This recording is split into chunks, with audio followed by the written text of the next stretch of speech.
Welcome to Lost in Translation. If you think your worst misunderstanding was getting an item on the menu wrong at a restaurant, well, buckle up. We're looking into the most hilarious and often most embarrassing world of translation fails. These communication catastrophes have derailed brands, embarrassed businesses, and almost triggered international incidents. So, let's ask the big question. How badly can these translations go wrong?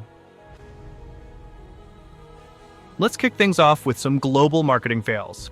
These companies meant well, but their translation choices, not so accurate. First, Pepsi. Their classic slogan, "Come alive with Pepsi," got completely lost in translation when it was rendered as "Pepsi brings your ancestors back from the grave." Yeah, definitely not the vibe they were going for. Talk about a terrifying ad campaign. Obviously, that campaign got pulled fast. The lesson? Always double-check your translations when cultural connotations are involved. KFC ran into trouble in China when their famous slogan, "Finger-lickin' good," was translated as, "Eat your fingers off."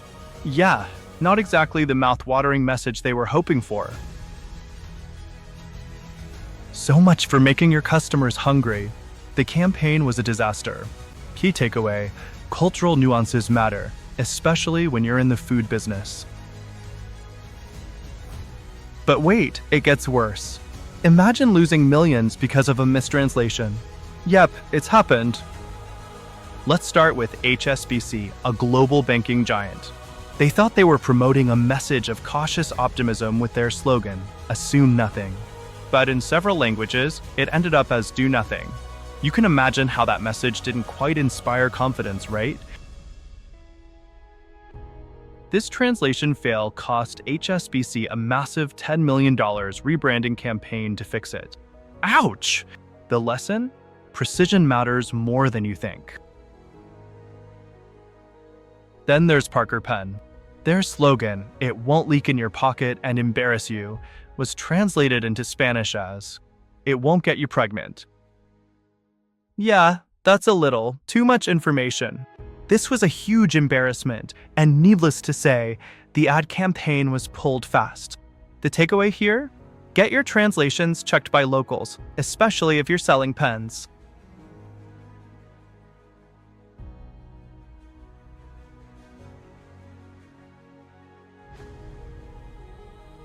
Alright, it's clear that translation can make or break a brand. So, how can we avoid these embarrassing missteps?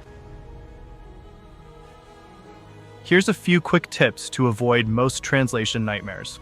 1. Hire professional translators.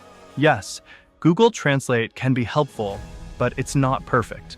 2. Know your audience. Consider local dialects, idioms, cultural contexts, and history. 3. Use technology wisely. AI is great for basic translations, but human expertise is key for nuance. 4. Test your messages. Before launching globally, run your content by native speakers to check for awkward translations. Now, it's your turn to test your translation skills. Here's a quick challenge for you. Can you spot what's wrong with this translation? Leave your guesses in the comments below. And remember, being culturally aware isn't just about avoiding mistakes. It's about connecting across languages and cultures. So, let's get smart about global communication. Until next time, stay sharp, stay respectful, and stay funny. See you in the next episode of Lost in Translation.